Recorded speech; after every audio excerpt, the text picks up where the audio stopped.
بسم الله الرحمن الرحيم الحمد لله رب العالمين والصلاة والسلام على أشرف الأنبياء والمرسلين نبينا محمد وعلى آله وصحبه أجمعين أما بعد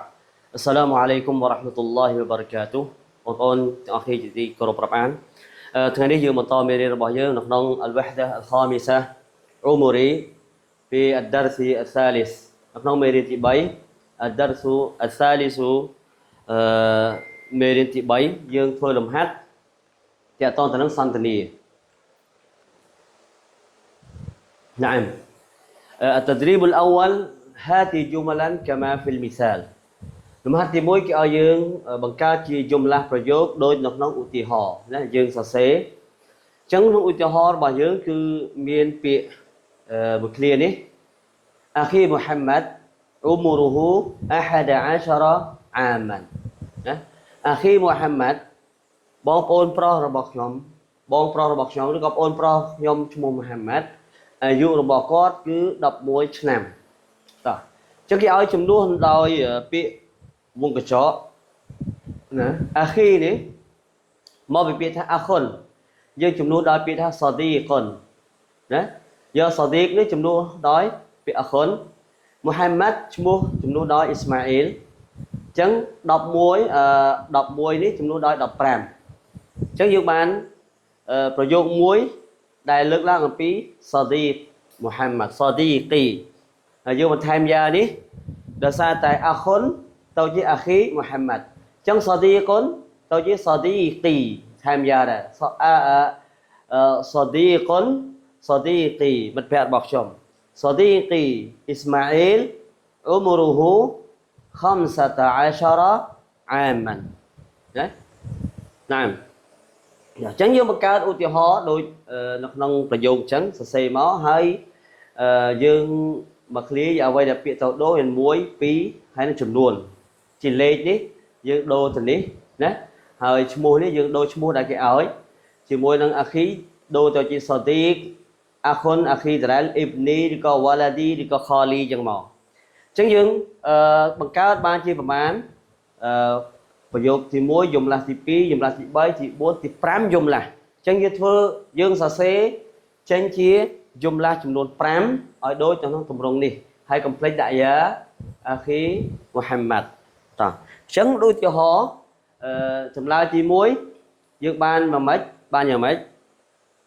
كيف نكتب الجملة الأولى نعم صديقي إسماعيل أخي យើងដូរទៅជា صديقي إسماعيل عمره 15 عاما តោះអញ្ចឹងយើងធ្វើដូចនេះគ្រប់ឲ្យបាន5ប្រយោគតោះចាប់ដើមអ្នកគ្នារយៈពេល5នាទី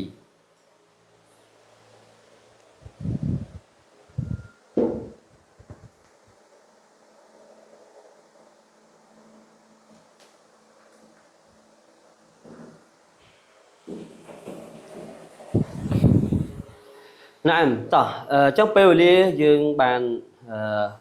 ប្រើអស់ពេល5នាទីហើយដើម្បីសរសេរប្រយោគរបស់យើងអញ្ចឹងយើងមើលប្រយោគទី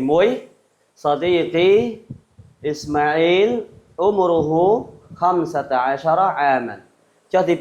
2យើងសរសេរថាម៉េច Waladun ទៅជា Waladi Muti' Umruhu 13 عاماទី3នេះ Khalun យើងដាក់មិន Khali Yusuf Umruhu 13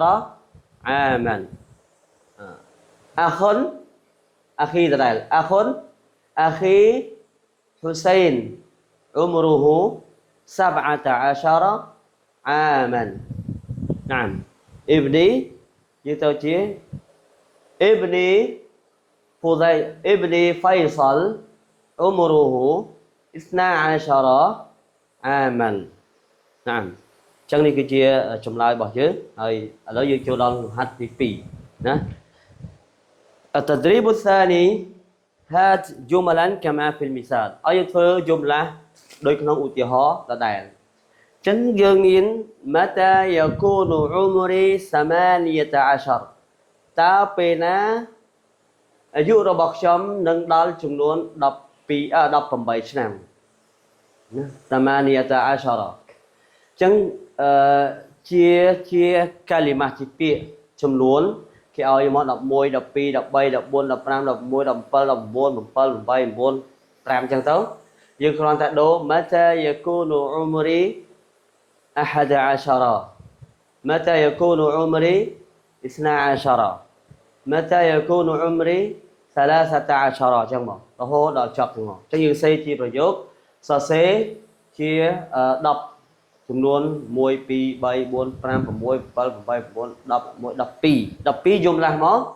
ទៅតាមគំរូឧទាហរណ៍ដែលគេឲ្យនេះណាស់តើនេះចាប់ដើមសរសេរទាំងអស់គ្នា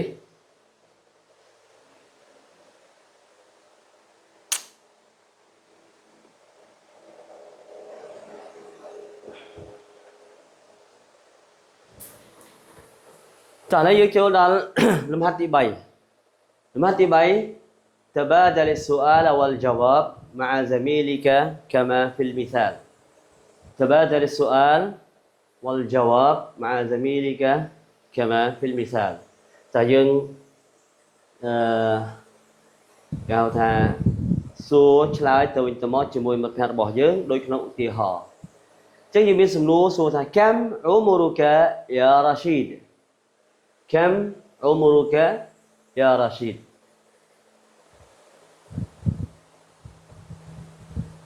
តើអ្នកអាយុប៉ុន្មានអរ៉ាស៊ីតអញ្ចឹងចម្លើយដដែលសំណួរដដែលចម្លើយដដែលណា بعد 13 يوما يصير عمري 15 بعد 13 يوما يصير عمري 15បន្ទាប់ពី13ថ្ងៃទៀតអាយុរបស់ខ្ញុំនឹងបានដល់15ឆ្នាំអញ្ចឹងយើងសួរកាមអូមូរូកាយ៉ារ៉ាស៊ីតតែចម្លើយគឺគេឲ្យឆ្លើយទម្រង់បែបនេះចឹងបែបនេះគេឲ្យឧទាហរណ៍13នេះចំនួនឲ្យ12ណាហើយ15នេះចំនួនឲ្យ13អញ្ចឹងមានន័យថាបាក់ដែរស្នាអាសារ៉ាណាបាក់ដែរស្នេអាសារ៉ាយោម៉ាន់យ៉ាស៊ីរូអ៊ុមរី13 بعد 14 يوما يصير عمري 19ចឹងយើងចំនួនក្រហមនេះដោយលេខនៅក្នុងវងកញ្ចក់ស្រាប់ឥឡូវយើងចាប់ដើមជ្រើសរើសដៃគូសួរនៅសំណួរដូចនេះហើយចម្លើយទៅតាមឧទាហរណ៍ដែលគេផ្ដល់ឲ្យតផតដលូតែយើងចាប់ដើមទាំងអស់គ្នាអនុវត្ត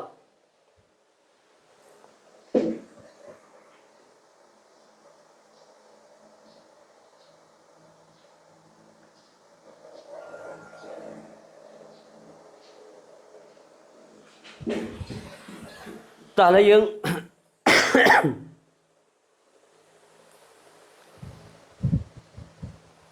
ណាតើឥឡូវយើងចូលទៅលំហាត់បន្តទៀតតទ្រីប៊ូអរ៉ាប៊ីម៉ាត់ទី4ម៉ាត់ទី4 تبادل السؤال والجواب مع زميلك كما في المثال យើងសួរតដូចសំណួរមិញ واختك هاله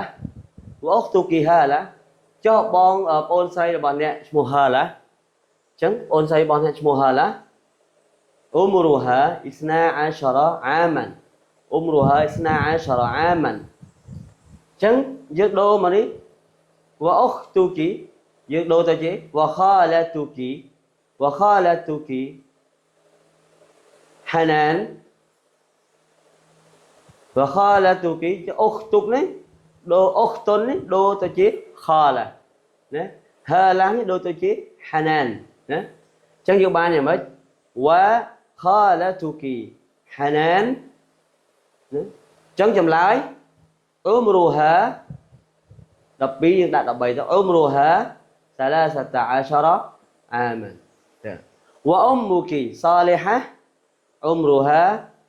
18 عاما អញ្ចឹងយើងដូរចម្លើយទៅតាមអញ្ញត្តិឬក៏ពាក្យនិងចំនួនលេខដែលគេឲ្យនៅក្នុងចម្លាស់របស់យើងទី4នេះមកតោះផុតតលូហើយយើងតោះអនុវត្តទាំងអស់គ្នា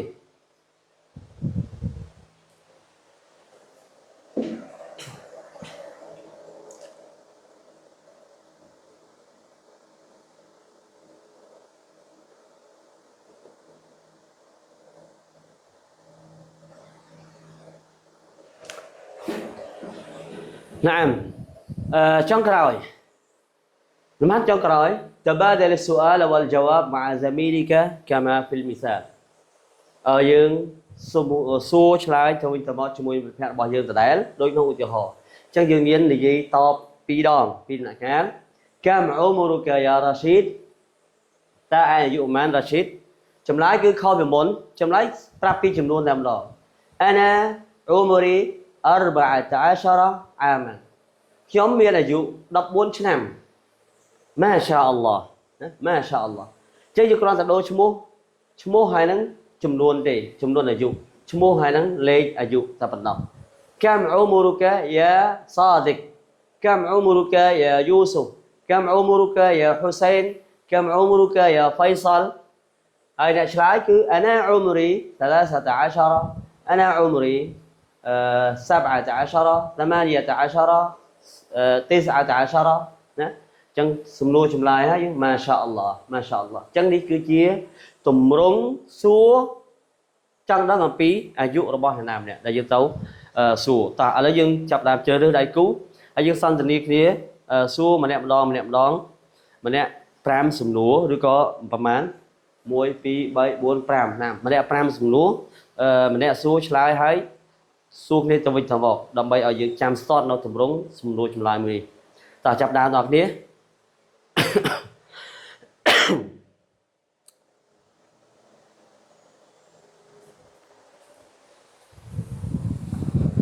ណាអញ្ចឹងយើងសូមលើកយកត្រឹមតន្ត្រីទី5នេះឡើងដើម្បីយើងធ្វើលំហាត់សន្ទនាហើយជួបគ្នានៅក្នុងមេរៀនថ្មីទៀតអ៊ីនសាអល់ឡោះនៅមេរៀនក្រោយវ៉ាស្សាឡាមអាឡៃគុំវ៉ារ៉ាហ្មាតុលឡោះវ៉ាបារកាទូម៉ាអស្សាឡាម